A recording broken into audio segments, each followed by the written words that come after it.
पिछले एपिसोड में हमने देखा था कि चैंपियन को यहाँ पर स्वॉर्ड एम्पायर की फैमिली के बारे में पता चला था, जिसको डिस्ट्रॉय करके रख दिया गया था। और जिन्होंने यहाँ पर स्वॉर्ड एम्पायर की फैमिली को डिस्ट्रॉय किया ना, उसका कोई ना कोई कनेक्शन ऑलरेडी चैंपियन के फैमिली के साथ मौजूद है। लेकिन अभी यहाँ पर चैंपियन को इसके बारे में पता नहीं चलता कि आखिर दोनों का कनेक्शन क्या है, क्यों उसकी चैन फैमिली और स्वॉर्ड एम्पायर की फैमिली आपस में कनेक्टेड है। तो इसके बाद इविल किंग यहाँ पर चैंपियन को मुजिन नाम की एक लड़की से मिलवाता है, जो कि बहुत ज्यादा सुंदर होती है। और यहाँ पर वो चैंपियन से ये कहता है कि सीक्रेट रैम के अंदर तुम इसको प्रोटेक्ट करना, क्योंकि बहुत सारे दुश्मन हैं जो कि मुजिन को नुकसान पहुंचाना चाहते हैं सीक्रेट रैम के अंदर, तो तुम्हें उसको प्रोटेक्ट करना है, चाहे कुछ भी क्यों ना हो जाए। तो चैंपियन इसके लिए तैयार हो जाता है कि ठीक है, आप मुझ पर भरोसा कर सकते हैं, मैं इस मुजिन को सीक्रेट रैम के अंदर प्रोटेक्ट करूंगा। तो अब सभी लोग सीक्रेट रैम के अंदर जाने की तैयारी शुरू कर चुके थे, जिसके बाद यहाँ से ये एपिसोड शुरू होता है। तो इस एपिसोड की शुरुआत में हम तियानवो पीक के बंदों को देखते हैं, जो कि किंग्सवान पीक के बंदों से कहना चाहते हैं कि तुम्हारा जो किंग्सवान पीक है ना, वो बिल्कुल किसी काम का नहीं। तुम कितने भी पावरफुल बंदों को रख लो, फिर भी तुम्हारे पीक की कोई औकात नहीं रहेगी कि वो हमारे सामने टिक सके। तो ये सुनकर किंग्सवान पीक के डिसाइपल वगैरह को गुस्सा आ जाता है कि आखिर तुम इस तरह से बातें कैसा कर सकते हो, तुमको क्या लगता है कि हम लोग कमजोर है। तो तभी तियानवो पीक का एक बंदा सीधा अटैक देकर मारने की कोशिश करता है किंग्सवान पीक के डिसाइपल के ऊपर। तो वो डिसाइपल भी जा चुका था उससे लड़ने के लिए, दोनों के बीच में बैटल होता है। लेकिन अभी भी यहाँ पर वो तियानवो पीक का जो बंदा था वो ज्यादा स्ट्रॉन्ग नजर आ रहा था। और जैसे वो अटैक करते हुए किंग्सवान पीक के डिसाइपल को मारने क्या वाला होता है कि तभी वहाँ पर एक धमाकेदार एंट्री मारता है चैंपियन, और वो तियानवो पीक के बंदे की स्वॉर्ड को अपने हाथों से रोकते हुए कहता है कि आखिर तुम लोगों को अब क्या चाहिए, जो तुम यहाँ पर आकर बखेड़ा खड़ा कर रहे हो। तो ये देखने के बाद वो जो तियानवो पीक के बंदे थे वो चैंपियन को देखते ही कहने लग जाते कि अच्छा, तो ये चैंपियन है जो इतना ज्यादा फेमस हो गया। और लोग कह रहे कि अब होली डिसाइपल बनने वाला है, लेकिन मुझे नहीं लगता कि इतना ज्यादा स्ट्रॉन्ग है। हमारा जो सीनियर ब्रदर है ना, उसकी पावर से अगर कंपैरिजन किया जाए तो उसके 3 गुना से भी कम पावर होगी इसके पास। हमारा सीनियर ब्रदर इतना ज्यादा स्ट्रॉन्ग है कि जिसका कोई मुकाबला ही नहीं है। वो इतना स्ट्रॉन्ग है कि उसके सामने ये चैंपियन जैसे 10 भी नहीं टिक सकते। बड़ा आया चैंपियन हमसे पंगा लेने वाला, अब इसका टाइम हो चुका है, अब इसको सबक सिखाने की बारी आ चुकी है। तो फोरम जो थी वो चैंपियन से कहना चाहती है कि चैंपियन, तुमको पता है इन लोगों का सीनियर ना फैंग नाम का एक बंदा है, और वो सबसे ज्यादा स्ट्रॉन्ग है इनके पूरी के पूरे पीक के अंदर, और वो एकदम प्रबल दावेदार था होली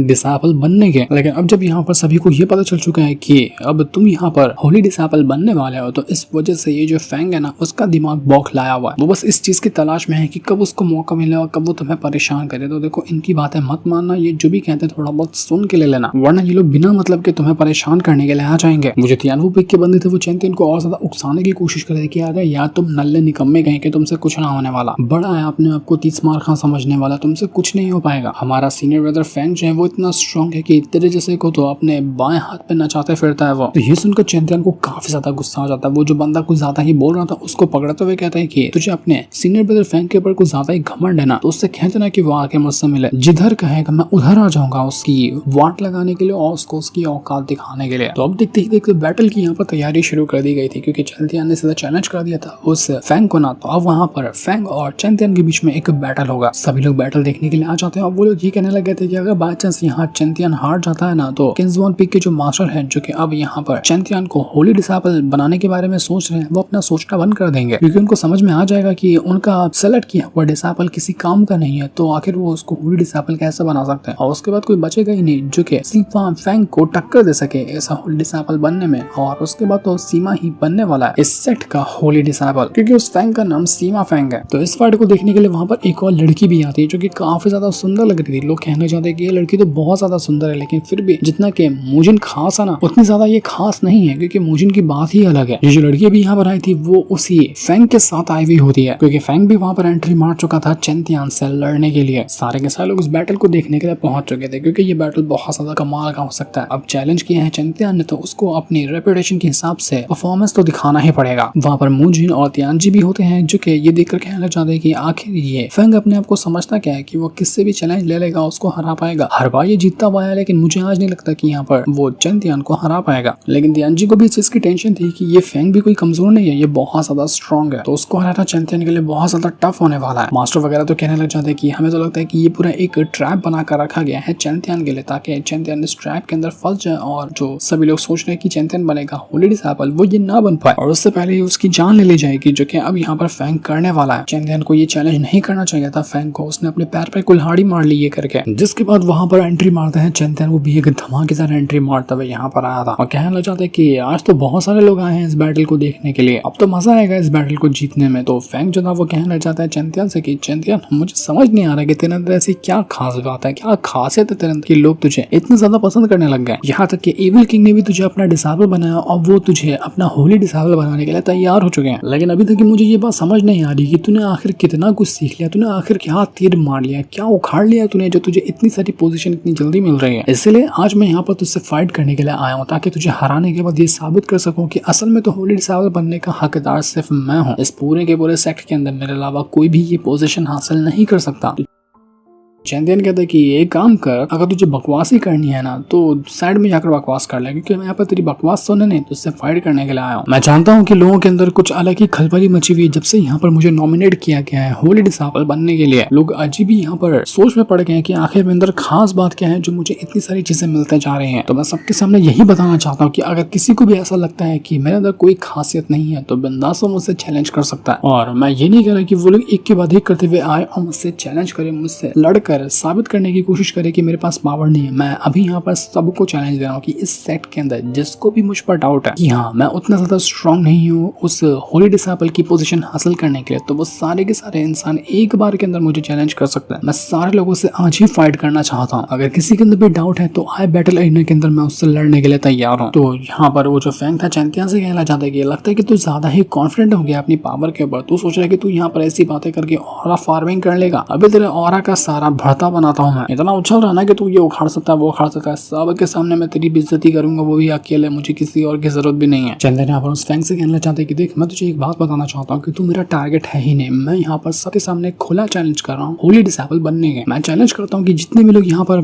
खड़े हैं ना, हर एक इंसान मुझसे आकर फाइट कर सकता है। मैं सभी को हराने के बाद ये साबित करके दिखाऊंगा कि मैं होली डिसेबल बनने के लायक हूँ। क्योंकि मैंने सुनकर रखा है कि आज से करीब 200 साल पहले होली डिसेबल बनने का एक कॉम्पिटिशन हुआ करता था कि अगर कोई एक डिसेबल जितनी भी टोटल 5 पीक के सभी डिसेबल को हरा देता है, अगर सभी उससे चैलेंज करने आते हैं तो वो हकदार बन जाता है होली डिसेबल बनने के। मतलब कि सेट का नंबर 1 डिसेबल ही होली डिसेबल बनता है। तो अगर मैं यहाँ पर जितने भी लोग मौजूद है सबको अगर चैलेंज करते हुए हरा दो तो ऑटोमेटिकली मैं यहाँ पर होली डिसेबल बन गया, यानी कि इस सेट का नंबर 1 डिसेबल बन गया। तो मैं यही करना चाहता हूँ यहाँ पर। तो ये सुनने के बाद जितने भी मास्टर थे वो कहने लग जाते हैं चैंपियन से कि चैंपियन तुम पागल तो नहीं हो गया ना, तुम्हें पता भी है कि तुम क्या करने वाले हो। ये होली डिसेबल बनने का कॉम्पिटिशन हमने 200 साल पहले ही बंद कर दिया था क्योंकि ये बहुत ज्यादा खतरनाक होता है और इसमें डिसेबल की सिर्फ जान जाती है, इसके अलावा कोई कुछ कर नहीं पाता। अकेला बंदा इतने सारे लोगों का मुकाबला नहीं कर सकता और अगर तुम बाय चांस यहाँ पर हार गए ना तो तुम सीधा डिस्क्वालीफाई हो जाओगे होली डिसेबल बनने के इस कॉम्पिटिशन से। उसके बाद तुम कभी भी होली डिसेबल बन ही नहीं सकते। तो इतना बड़ा रिस्क तुम सच में लेना चाहते हो? ये सुनने के बाद चैंपियन कहना चाहता है कि हाँ मुझे बिल्कुल ये रिस्क लेना है। मैं सबके सामने साबित करना चाहता हूँ कि मेरे अंदर कितनी पावर है। लोगों ने मुझे बहुत ज्यादा अंडर एस्टिमेट कर लिया है तो अब उनको दिखाना है कि मैं क्या कर सकता हूँ। तो वो कहता है सभी लोगों की जिसको भी मुझसे फाइट करनी है बिंदास वो आकर फाइट कर सकता है, मैं यहीं पर अकेला खड़ा हूँ। ये सुनने के बाद जितने भी बंदे थे वो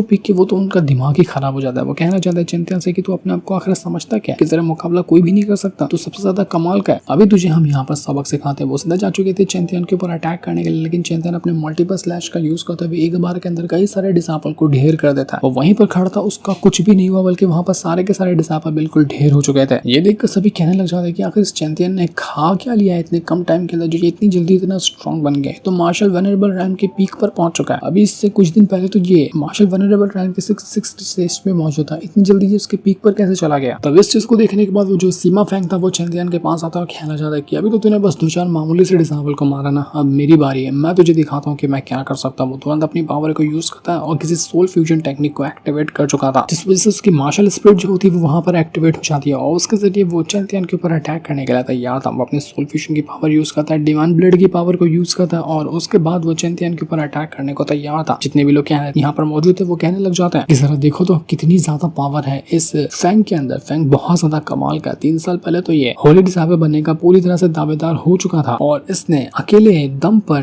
9 सेंट रैंक के बंदों को हराया था अपनी डिवाइन बॉडी का यूज करते हुए, क्योंकि इसकी डिवाइन बॉडी इतनी कमाल की है कि वो उसको डिस्ट्रॉय किया ही नहीं जा सकता। इनडिस्ट्रक्टेबल बॉडी है इसके पास। दुनिया का कुछ भी वेपन यूज क्यों ना कर लो, कुछ भी यूज क्यों ना कर लो, इसके ऊपर उसका असर नहीं होगा। तो यहाँ पर सभी लोग कह रहे थे कि बस एक अटैक चैंपियन के ऊपर काफी होगा इस फैंग का, जिसकी वजह से चैंपियन हार जाएगा। बहुत उछल लिया चैंपियन, अब उसके हारने का टाइम आ चुका है। वो छोटे मोटे डिसेबल से तो जीत गया, अब इससे नहीं जीत पाएगा। वो फैंग तुरंत अपनी पावर को यूज करता है और उसके जरिए चैंपियन के ऊपर अटैक कर चुका था, लेकिन चैंपियन भी अपना 10,000 स्वॉर्ड फॉर्मेशन एक्टिवेट कर लेता है और उसके जरिए ऐसा अटैक देकर मारता है कि उसके स्वॉर्ड की वजह से वो फैंग का जो अटैक था सोल फ्यूजन वाला वो पूरी तरह से डिस्ट्रॉय हो चुका था। उसके अटैक की धज्जियां उड़ चुकी थी। तो ये चीज देखकर वो फैंग बिल्कुल हैरान हो जाता है कि तूने मेरा अटैक रोका कैसे, मेरे अटैक को तूने इतनी आसानी से कैसे डिस्ट्रॉय करके रख दिया, ये तो बिल्कुल नामुमकिन है, ये कोई भी नहीं कर सकता। तो यहाँ पर इविल किंग जो था वो देखकर कहने लग जाता है कि अरे वाह चैंपियन, तुमने कमाल कर दिया, ये तो तुमने अभी 10,000 स्वॉर्ड फॉर्मेशन यूज किए हैं, उसके अंदर तुमने इविल ऑरा को भी मर्ज किया जो कि मैंने तुम्हें दिया था सीखने के लिए, और तुम 1 महीने के अंदर इसको सीख गए, ये तो कमाल की बात है। तुम्हारे अंदर से इविल एनर्जी कितनी ज्यादा बाहर निकल रही है, तुम मेरे ऑरा को बहुत अच्छे से अंडरस्टैंड कर चुके हो और उसको सीख भी चुके हो, तुमने मुझे इंप्रेस किया, और ऐसे करते जाओगे तो तुम्हें तो यहाँ पर वो फैंग बिल्कुल भी नहीं हरा पाएगा।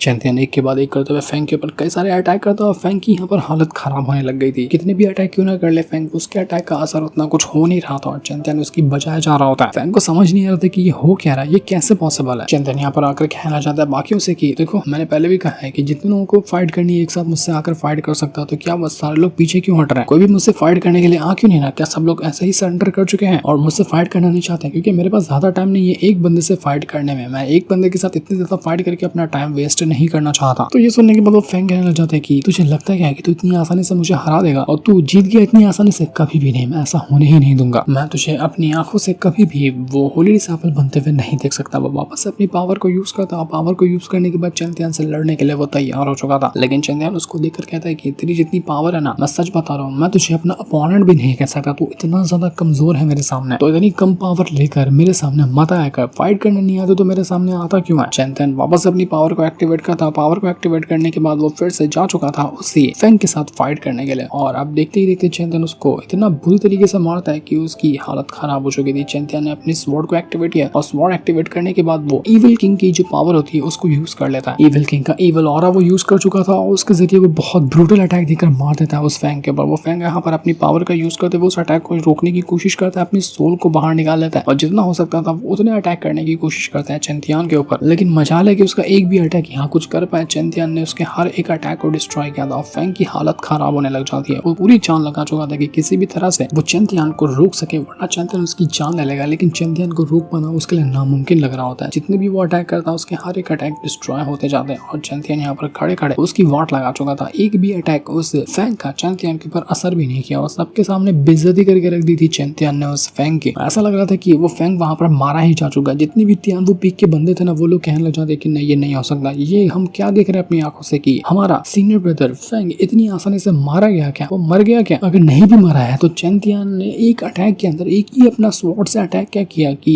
उसके अंदर ये फैंग यहाँ पर हार गया। हमें तो लगा था कि फैंग इतना ज्यादा स्ट्रॉन्ग होगा, लेकिन वो तो कुछ भी नहीं कर पाया चैंपियन के सामने। आखिर ये चैंपियन इंसान है कि शैतान है, ये इसके पास इतनी पावर आई तो आई कैसे। चैंपियन बिल्कुल शांत से वहां पर खड़ा था और बाकी जितने भी दावेदार लोग थे ना होली डिसाइपल बनने के, वो लोग अभी तक कि उससे चैलेंज करने के लिए आए ही नहीं थे, वो बिल्कुल वहीं के वहीं खड़े होते हैं। सभी लोग हैरान रह चुके थे कि भाई साहब जरा देखो तो चैंपियन सब कोई लड़ने के लिए तैयार ही नहीं हो रहा, और अगर कोई उससे लड़ने के लिए तैयार ही नहीं होगा तो ये तो ऑटोमेटिकली होली डिसाइपल बन गया यहाँ का, यानी कि इस सेट का नंबर 1 डिसाइपल। चैंपियन उन सभी बाकी बंदों को आखिरी वार्निंग देता है कि देखो आखिरी बार कह रहा हूँ, अगर अब तुमने मुझ पर अटैक नहीं किया ना तो मैं बिंदास कह रहा हूँ कि होली डिसाइबल की पोजीशन में ले लूंगा। फाइट करनी है तो अभी तुम्हारे पास मौका है, फाइट करो वरना भूल जाना इस पोजीशन को। तो क्या बाकी बंदे चैंपियन से लड़ने के लिए आएंगे या फिर उसकी पावर देखकर उनकी हालत खराब हो गई, ये तो हमें नेक्स्ट एपिसोड में ही पता चलेगा, जिससे इनको दिखाते साथ ही ये वाला एपिसोड यहीं पर एंड हो जाता है। Thanks for watching.